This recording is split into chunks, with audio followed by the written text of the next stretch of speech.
Mga unta og ito, kamuting kahoy. Parisan ng kape.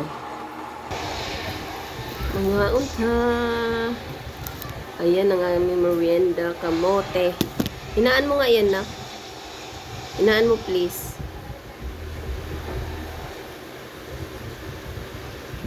Tapos kape. Kasi tag-ulan ngayon. Okay ka? Ito na oh, may sarili ng lagayan para hindi mo na ilagay kung saan. Namiss ko lang, tagal na namin hindi nakakain ito.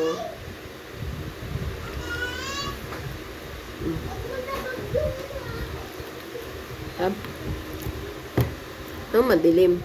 Yan. Tinigyawat.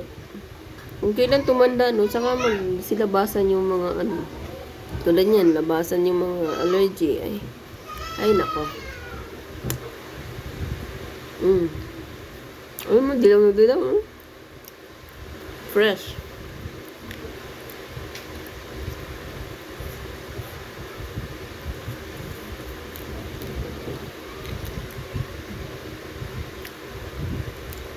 Matamis siya.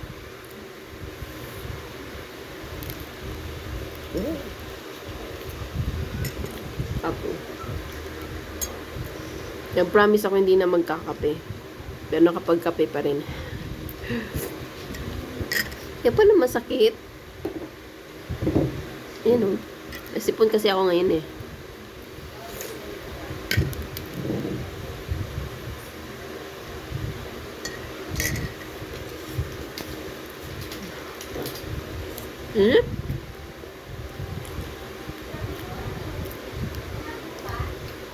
Bigyan natin ng isa itong isa pa. Oh. Naubos na niya yung isa.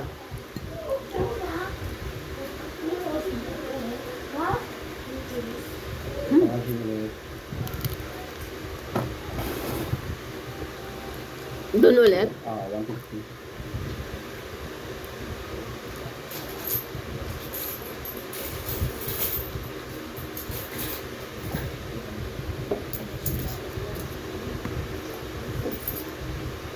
Wabit din o. Ah. Kulang ito.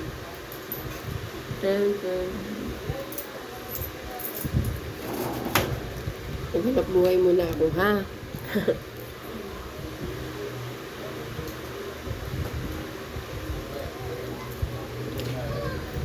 Hanap buhay mo na.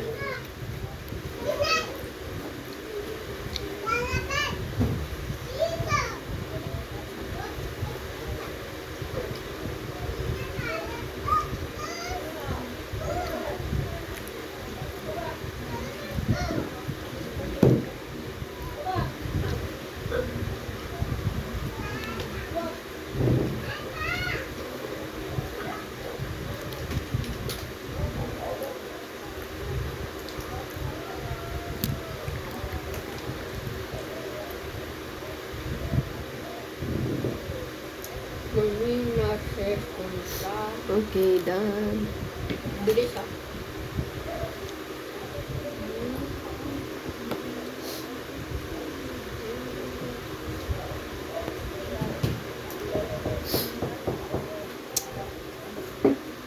Buong, teka lang. Ayan. Iwanag naman. Teka na, i-arrange natin yung ating kilay na hindi binubunutan. Kilay is life, yan. Itong buong week na to, wala talagang araw. Makulimlim siya, tapos umuulan, tapos hindi. Ganon yung panahon namin dito ngayon. Dito sa Pilipinas. Hindi naman na din ako lahat ng fresh. Tawa na yung anak ko.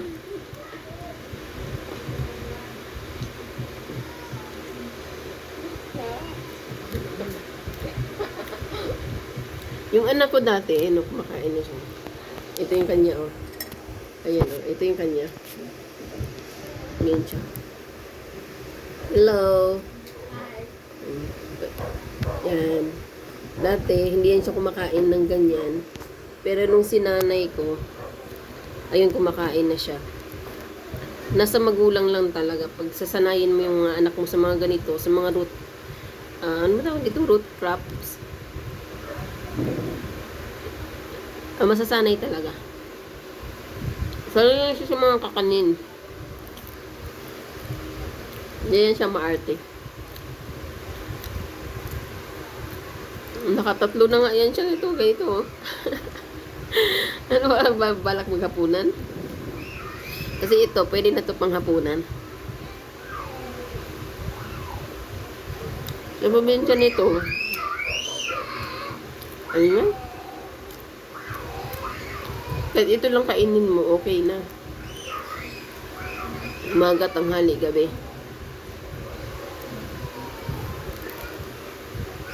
Kaya hindi masakitin yung mga tao sa probinsya. Nagkakasakit lang dahil sa,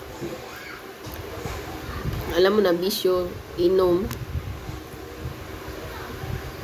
Yung alak doon, yung tuba. Yung galing sa niyog. Which is, okay naman, kasi lang too much is will kill you. Sarap siya. Fresh yung nabili ko. Minsan kasi hindi siya fresh pag may kabili ka.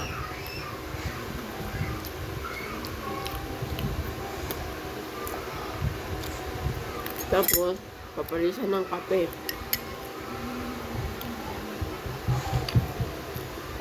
Tutusin, pwede na ako hindi maghapunan eh. Ito na lang.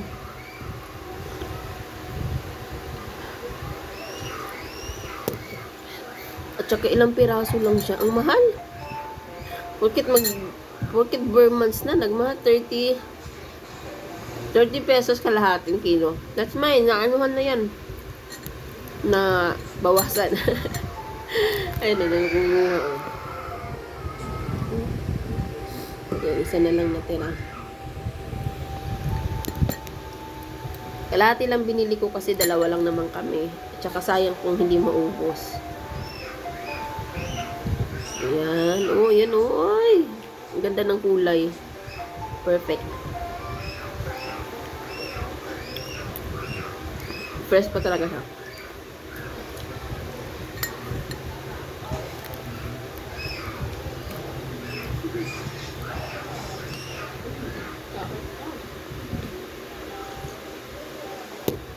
Tapos bukas magsasaging naman kami.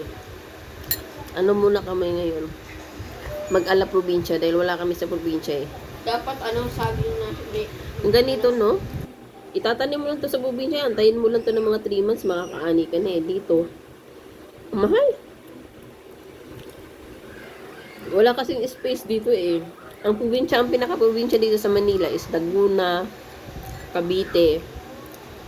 Ayan, pag may mga bahay ka dyan, medyo okay pa kasi malaki yung space mo, makakatanim ka doon. Pwede ka magtanim nito. Akamote, ang pagatas, ganyan. Kamoteng kahoy. Ayun. Mabubuhay kami, ganito lang. So, dito sa Manila talaga, kailangan kayod ka talaga.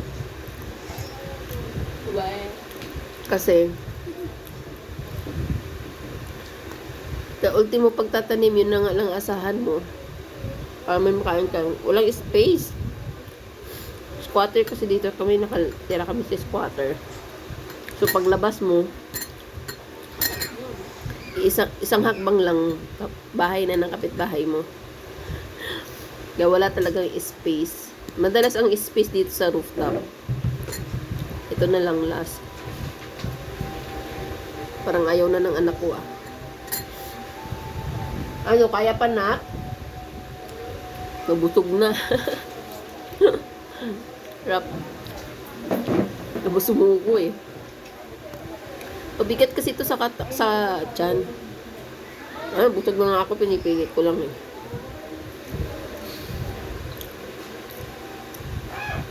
Ako ba kang milkshake na banana? Milkshake. Ano milkshake naman? Baka Milk tea na banana? Baka naman na milkshake.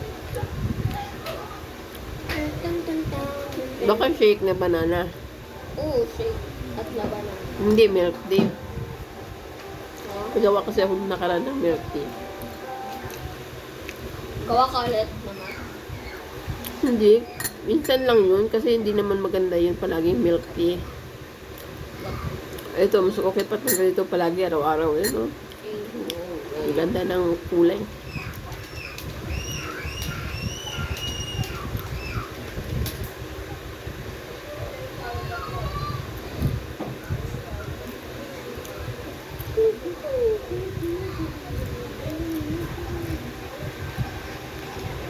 Fresh siya, fresh. Sarap. Kasi malalaman mo pag hindi fresh, pagkalasa mo is yung bang parang may iba talaga.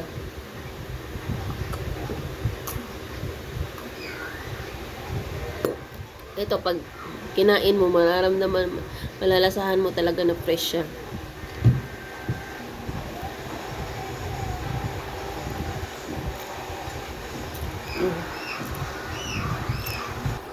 Bagong ano yata to, bagong angkat. Inaan mo na. I don't know to Inaan mo ba? Wait lang. Ningay ng laptop niya eh. Nagbablog ang mama mo. Pero, hindi tama ah. Inaan mo na. Mahina na? Oo. Yan. Na, ano, yes. Masabi ako sa kanyang hinaan niya yan. Kasi alam niya nagbibideo ako. Ubus na yung generator. Feeling vlogger. Ano, Ayan. Busog na kami dalawa. di pa nga ako busog eh. Hmm? Hindi pa daw siya busog. My goodness. Kaya nga, ang laki ng tiyan mo eh. Pag ang bata talaga lumalaki din ang kain eh. Oh, ganun dahil. May like. Lalo na tong anak ko lalaki. Pag lalaki talaga malakas kumain. Malakas kumain kasi nagpapalakihin sila eh. I need med kit, bro. Next time nga magli-lipstick ako kasi yung lips ko. Oh. Call na yan. Okay na. Ba't ayaw ako mag-lipstick? Di bago siya. Hindi to bagay sa akin. I about to like. Ay mo. Mga bata talaga kung ano yung suotin mo. Pag alam nilang mama na nila ang magsusuot, pupunain nila. Pag alam nilang, katulad yan, Easy. sobra kang sexy, sabihin nila, wag ganyan ma, sobrang ano, mga ganyan yan sila yung mga bata.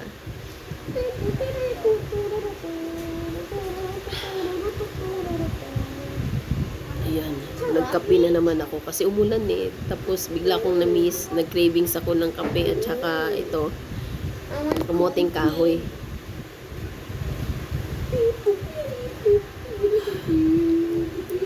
Oh, that's it. Oh. Iniiwasan ko na nga magkape kasi ano, Sabi mo dati, hindi ka na magkakape.